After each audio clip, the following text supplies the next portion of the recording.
Friends, आज आपण खूपच वेगळी बर्फी तुम्ही कधी बनवली नसेल आणि खाल्ली पण नसेल अशी रेसिपी दाखवणार आहे। व्हिडिओ पूर्ण पाहायचा आहे, व्हिडिओ कुठे स्किप करायचा नाही, म्हणजे तुम्हाला कळेल कशी बनवायची आणि किती सुंदर किती चविष्ट होते आणि खायला पण एकदम मधुर लागते। हे बघा किती सुंदर झाली आहे। त्यासाठी बघा आपण चिकू घेतला आहे। चिकू हा मुळातच खूप गोड असतो आणि आमच्या आत्ता जे शिल्लक होते माझ्याकडे चिकू ते खूपच गोड होते, त्यामुळे इथे खूपच छान आपली रेसिपी तयार होणार आहे। मी चिकूची साल काढली आहे, कारण आपण इथे बर्फी बनवतोय, मग ती साल दाताखाली येणार म्हणून साल काढली आहे। त्यातल्या बिया आहेत, अशा प्रकारे आपण काढून घेणार आहोत आणि मी हाताने कुस्करणार आहे, मिक्सरला फिरवणार नाही किंवा काही बारीक वगैरे करणार नाही, कारण त्याची जी छोटे छोटे कण आहेत ते असे दाताखाली आले की नाही खूप सुंदर लागतील। अशा प्रकारे आपण छान असं मिक्स करून घ्यायचं आहे हाताच्या साहाय्याने। खूपच वेगळी अशी रेसिपी आहे, तुम्ही कधी बनवली नसेल। काय होतं, फळं राहतात शिल्लक, मग त्याचा काहीतरी छान असा उपयोग करायचा, म्हणजे वाया पण जात नाही आणि नवीन पदार्थ पण खायला मिळतो। पॅनमध्ये मी तूप टाकलं आहे। तुम्हाला येथे तूप नसेल वापरायचं तर तुम्ही तेल पण वापरू शकता किंवा बटर पण वापरू शकता। आणि मी मोठा रवा घेतला आहे, 1 वाटी। छान असा आपण तुपामध्ये सोनेरी रंग येईपर्यंत भाजून घ्यायचा आहे, म्हणजे तो छान असा फुलेल। हे बघा अशा प्रकारे मध्यम गॅसवर भाजायचा आहे, मोठ्या गॅसवर भाजायचा नाही, नाही तर तो करपेल आणि आपली जी वडी आहे तिची चव पण छान लागणार नाही। बघू शकता आपण मध्यम गॅसवर किती छान असा सोनेरी रंग येईपर्यंत आपण भाजून घेतलं आहे। त्यानंतर आपण जे चिक्कू होते ते कुस्करले होते ते त्याचं मिश्रण आहे ते त्यामध्ये टाकणार आहोत आणि छान असं मिक्स करून घेणार आहोत। येथे आपण कॉर्नफ्लॉवरचा वापर केला नाही किंवा दुसरं काहीच वापरलं नाही, जे घरात तुमचं साहित्य आहे त्या साहित्यामध्ये तुम्ही बनवू शकता। एवढी सुंदर सोपी आणि चवीला पण खूप सुंदर, अगदी मुलांना वाटणार पण नाही। जी मुलं फळं खात नाहीत ना, तर त्यांना असं वाटणार पण नाही की चिक्कूची बर्फी आहे। तुम्ही अशा प्रकारे आंब्याची पण बर्फी करू शकता, ती पण खूप सुंदर लागते। मी बनवणार आहे त्याचा पण व्हिडिओ, आणि चव पण खूप छान लागते। बघा अशा प्रकारे छान मिक्स करून घ्यायचं आहे।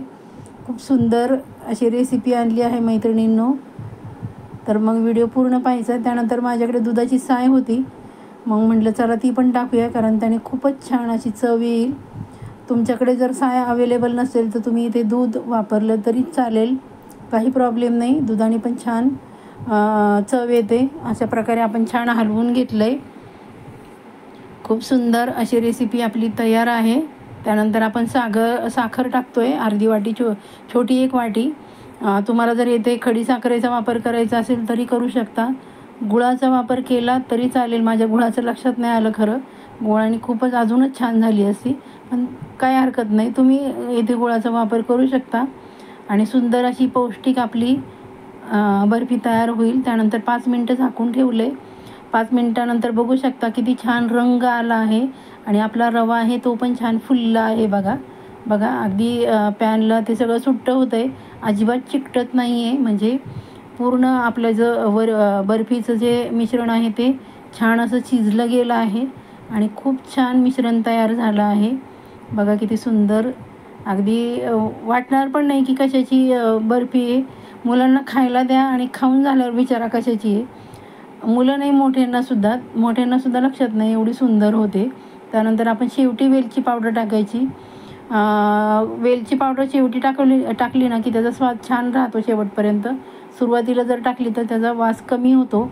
आणि सॉरी, इथे मी मीठ टाकलं आहे थोडंसं, त्याचा व्हिडिओ स्किप झाला आहे, कारण कुठल्या पण गोड वस्तूमध्ये थोडंसं किंचित अगदी चिमटभर मीठ टाकलं ना की त्याने स्वाद अगदी डबल होतो, खूप सुंदर लागते। हे बघा त्यानंतर मी गरम ताटामध्ये काढून घेतले आणि आपण अशा उलटण्याच्या साहाय्याने त्याला आकार देणार आहोत। खूप सुंदर अशी बर्फी तयार आहे मैत्रिणींनो। चला मग पटापट लाईक करा आणि थोडी जरी रेसिपी आवडली तर शेअर करा तुमचे मित्र आणि मैत्रिणींमध्ये। मी इथे टरबुजाच्या बिया टाकल्या आहेत, तुम्हाला इथे दुसरे कुठले फ्रूट टाकायचे असतील तर तेही तुम्ही वरनं छान सजवू शकता। आणि मी हे बघा उलटण्याच्या साहाय्याने असे दाबत आहेत, कारण आपली वडी खूप मऊ झाली त्यामुळे सहजरित्या ती चिकटत आहेत। ते हे आहेत बिया आहेत ते ह्याचे कलिंगडाचे बिया, सहज अगदी चिकटत आहेत, खूप सुंदर. इथे तुम्ही काजू लावू शकता, पिस्ते लावू शकता, बदामाचे तुकडे लावू शकता आणि सहज अगदी बघा किती सहज अगदी चाकूच्या साहाय्याने आपण कट करतो आहे. तुम्हाला ज्या आकाराची हवी असेल त्या आकाराची तुम्ही कट करू शकता. एवढी सुंदर अशी आपली चिकूची बर्फी वडी तयार आहे. चला मग पटकन छान अशी कमेंट करा, लाईक करा आणि शेअर करा, जेणेकरून तुमच्या फ्रेंड आणि फॅमिलीला नवीन रेसिपीचा आनंद मिळेल आणि आपल्या चॅनलला पण छान असा सपोर्ट मिळेल. हे बघा किती सुंदर झाली आणि खूप मऊ झाली आहे. सॉरी, माझ्याकडनं ती तोडून दाखवायची राहिली खरं. बघा किती सुंदर झाली आणि मऊसूत झाली आहे अशी आपली चिकूची बर्फी. माझा व्हिडिओ शेवटपर्यंत पाहता त्याबद्दल आपणा सर्वांचे मनापासून धन्यवाद. बाय.